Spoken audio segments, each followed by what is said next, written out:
Hello friends, welcome back to YouTube channel JS commerce classes. तो आज मैं आपको 12th स्टैंडर्ड इंग्लिश के बोर्ड में जो क्वेश्चन पूछते हैं डू एज डायरेक्टेड ग्रामर के, वो एक्सप्लेन कर रही हूँ। इसकी 2 वीडियोस ऑलरेडी चैनल पे होंगे, आप देख सकते हैं। तो मैं आपको सेट जो होते हैं ग्रामर के वो एक्सप्लेन करके समझा रही हूँ। देखो, सेट 6 अभी 5 तक मैंने लास्ट वीडियो में एक्सप्लेन किया था।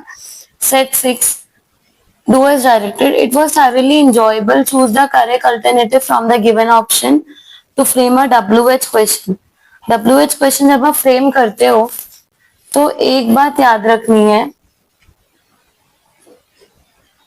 कि आपका जो अंडरलाइन पार्ट होता है ना, ये आपका आंसर में आना चाहिए। जब आप क्वेश्चन फ्रेम करो WH से हाउ व्हाट, तो वो वाला चीज आपका आंसर में आना चाहिए और क्वेश्चन फ्रेम होना चाहिए। How was it, what was it, when was it और where was it. It was thoroughly enjoyable मतलब बहुत enjoyable था। How was it thoroughly enjoyable, तो आपका A करेक्ट ऑप्शन है।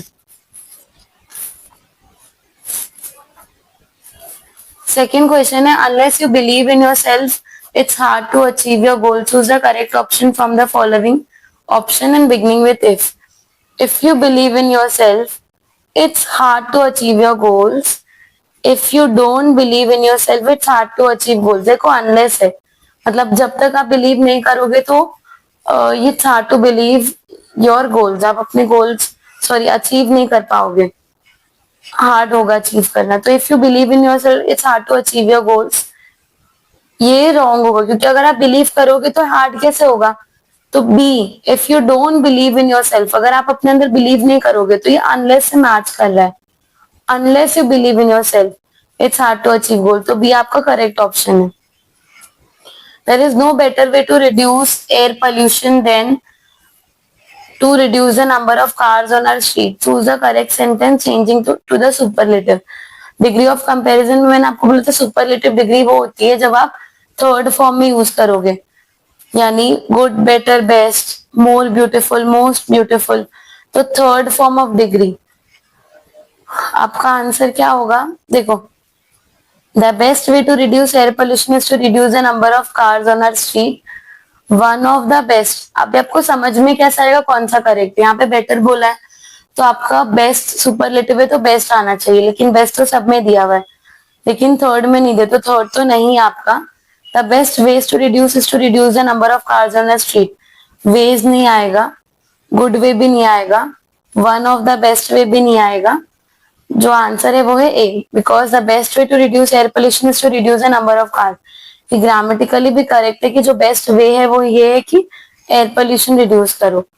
Spot the error and rewrite the correct sentence. Each of the girls are singing beautifully, ठीक है, girls, each of the girls is singing, are singing नहीं आएगा।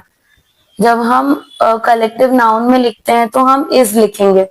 Each of the girls are singing, each of the girls, हर girls, एक एक girls के बारे में हम बोल रहे हैं तो इज आएगा यहाँ पे आर के बदले।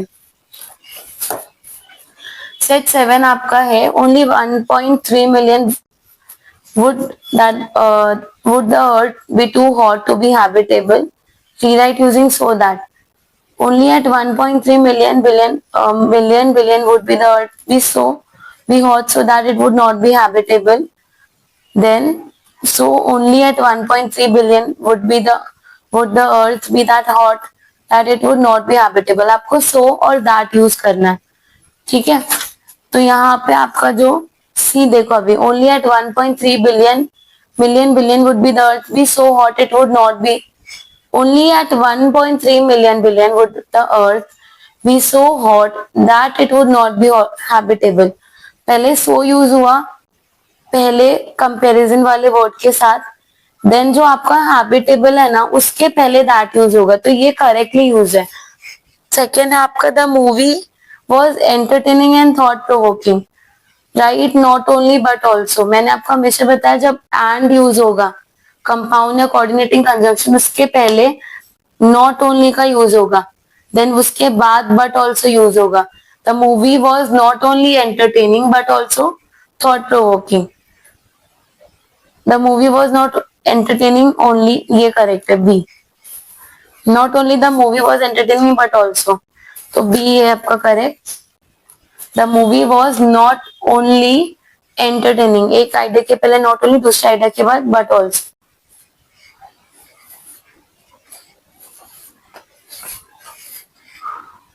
थर्ड आपको है दे celebrated on winning the match, choose the correct change in the given option if would. They would celebrated on winning the match. They would be celebrated on winning the match. They would have celebrated. They would celebrate on winning the match. They would have celebrated. I think है। देखो यहाँ पे 3D आपका correct है, because they would celebrate on winning the match. यहाँ पे ये मतलब ना देखो, जब विल और वुड होता है, ठीक है, मैं आपको थोड़ा सा कॉन्सेप्ट बताती हूँ। जो विल होता है ना, वो फ्यूचर के लिए यूज होता है। I will do it, I will go there, whatever. और जो वुड होता है ना, ये पास्ट के बारे में, ठीक है, जो पास्ट में हो चुका है। तो वुड वो हो सकता था, he would have done it, वो कर सकता था, तो ऐसा होता है। तो जब आप फ्यूचर की बात कर रहे हो तो विल यूज करोगे, जब आप पास्ट के बारे में बोल रहे हो तो आप वुड यूज करोगे। तो दे celebrate on winning the match, they would celebrated on winning the match, they would have celebrated on winning the match, they would celebrate on winning the match. वो सेलिब्रेट किए होते अगर मैच जीतते। तो D correct है, ठीक है। A sword was hanging higher on his heads. Spot the error in the given sentence. A sword was hanging higher on his heads. यहाँ पे heads जो था, a sword was hanging high on his head. Higher क्यों नहीं आएगा? Because हम यहाँ पे comparison नहीं कर रहे, तो higher कैसे आ सकता है? और heads, one person के बारे में बात रही, तो heads क्यों आएगा? तो head नहीं आएगा। Set 8 है हमारा भी। I have great reverence for India's heritage. Choose the correct sentence using the verb form of the underlined word. ये जो आपका verb form है ना, verb, इसका correct form use करना है। I am greatly reverential for India's heritage. I greatly reverence India's heritage. I greatly revere India's heritage. I greatly revered India's heritage. अब देखो, कोई भी आपका जो verb होता है ना, तो ये जो वर्ब होते हैं, इनका एक बेस फॉर्म होता है जिससे वो दूसरे वर्ड्स बनते हैं, ठीक है। जैसे कि अभी यहाँ पे रेवरेंस है,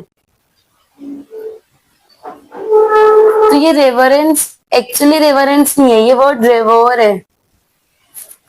तो ये बेस फॉर्म है, तो आपको वो वर्ब सिलेक्ट करना था।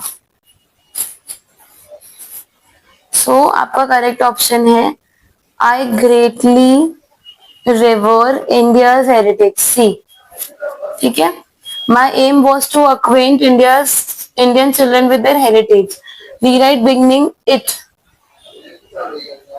It was my aim. आपको क्या करना है? It यूज करना है। तो बहुत सिंपल है, my हटा दो और it के बाद helping verb आएगा was, because subject के बाद helping verb फिर आपका verb आता है। तो it was my aim to acquaint Indian children, ठीक है। देखो यहाँ पे कैसे दिया है। थर्ड है I visit the native place this holidays. I model auxiliary using less certain, जो फिक्स नहीं है। I may visit, मैं विजिट कर सकता हूँ, किया नहीं हो, मतलब सर्टेनिटीज पॉसिबिलिटीज कम है। Spot the error. The committee has took a decision regarding the issue. Has taken, took नहीं आएगा, क्या आएगा? Taken a decision, उन्होंने लिया है, ऐसे मतलब बताना, तो took के बदले taken आएगा। Set 9 आपका है the site of the accident was enough to shake up the new driver. Choose a correct phrasal verb. Phrasal verb मतलब आपको shake up the new driver, इसमें phrasal verb जो वर्ब है but phrase as a sentence के लिए या आप new meaning उसमें कन्वर्ट कर सकते हो, ऐसा वर्ड कौन सा है? तो देखो साइट, एक्सीडेंट, वॉज इनफ, ये वर्ब नहीं है। न्यू ड्राइवर भी वर्ब नहीं है, तो शेक अप, ये जो आपका है ना ये वर्ब है, तो आपको इसको सिलेक्ट करना है। वर्ब मतलब एक्शन वर्ड, और फ्रेज यानी जो दो वर्ड्स को मिलाकर एज अ सेंटेंस में लिखा जाता है। नेक्स्ट है, it is a book about the transformation of India. Choose the correct option to identify the part of speech. Part of speech मतलब आपका noun, pronoun, verb, adverb, adjective. Transformation, जो transformation है ये क्या है आपका, वर्ब लग रहा है, नाउन लग रहा है या एडजेक्टिव। तो यहाँ पे एडजेक्टिव तब होता है जब वो किसी और को डिस्क्राइब कर रहा है। ट्रांसफॉर्मेशन, अगर सिर्फ ट्रांसफॉर्म होता तो ये वर्ब होता, ट्रांसफॉर्मेशन होना यानी ये नाउन है हमारा, तो सी करेक्ट है। It feel wonderful to achieve your dream, identify the correct exclamatory form of the above sentence. जब इट फील्स वंडरफुल, कभी भी अगर सरप्राइजिंग वर्ड्स होंगे, wonderful, happy, something like that, तो हमेशा एक्सक्लेमेटरी सेंटेंस में बिगनिंग आपको हाउ से करनी है। अब हाउ भी आपको दो प्लेसेस पे दिख रहा है, दो ऑप्शन में। What wonderful it feels to achieve your dreams, how wonderful it feels to achieve your dreams, why wonderful and how wonderful it felt। तो यहाँ पे आप इसका फॉर्म नहीं चेंज करोगे, एक्सक्लेमेटरी में हम वैसे ही रहने देते, तो इसका करेक्ट ऑप्शन आपको है बी वाला, और लास्ट में एक्सक्लेमेटरी मार्क है। Spot the errors in the given sentence. The children in the park was playing hide and seek. Error mistake क्या है, चिल्ड्रन बोला है, चिल्ड्रन मतलब plural form of the child, एक से ज्यादा, तो प्लूरल के लिए वॉज नहीं, यहाँ पे आना चाहिए वर, तो WERE वर चेंज करना है, दैट्स इट, बाकी सब करेक्ट है। सेट 10 जो है अभी आपका पहला क्वेश्चन में, the duck was excellent in swimming, choose the correct option using the simple past tense of to excel. आपको एक्सेल का पास्ट फॉर्म यूज करना है, ठीक है। द डक एक्सीडेड, एक्सेल का पास्ट फॉर्म एक्सीडेड नहीं होता, स्पेलिंग्स भी चेंज हो रही है। द डक एक्सेल्स, ये प्रेजेंट के लिए यूज होता है, ये भी नहीं है। The duck was being excellent, excel बोला, एक्सीलेंट नहीं है, तो ये भी नहीं है। The duck excelled in swimming, past tense ED है और एक्सेल वर्ड सेम है, तो डी आपका करेक्ट ऑप्शन है। नेक्स्ट बोला है, the eagle was problem child and was discipline severally. Correct complex sentence, this eagle being a problem child was disciplined severely. The eagle who was a problem child was disciplined severely. ये correct है, because यहाँ पे आपको complex बोला है, जहाँ पे subject और मेन सेंटेंस के जो है वो दूसरा सेंटेंस उसके ऊपर डिपेंड, जैसे कि the eagle who was a problem child. अब यहाँ पे सेंटेंसेस एक दूसरे के ऊपर डिपेंड हो रहे हैं, तो ये वाला ऑप्शन करेक्ट है।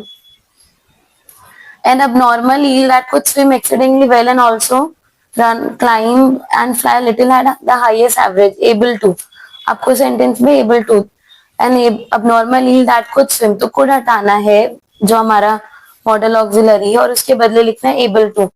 an abnormal eel और that भी हटाएंगे हम, was लिखेंगे, was able to swim exceedingly well and also हम climb and high, पूरा कॉपी करेंगे। देन हमारा लास्ट सेंटेंस है, spot the error in the given and rewrite. He is youngest boy in the group. जब हम superlative degree use करते हैं तो यंगेस्ट आया, सुपरलेटिव या कोई भी कंपैरिजन तो द यूज करते, तो is the youngest boy in group, नहीं in the group. I hope आपको समझ में आया होगा जो सारे ग्रामर का एक्सप्लेनेशन था। ऐसे और वीडियो चैनल पे अवेलेबल है, तो अपने फ्रेंड्स के साथ शेयर करना मत भूलना और चैनल को सब्सक्राइब करना मत भूलना।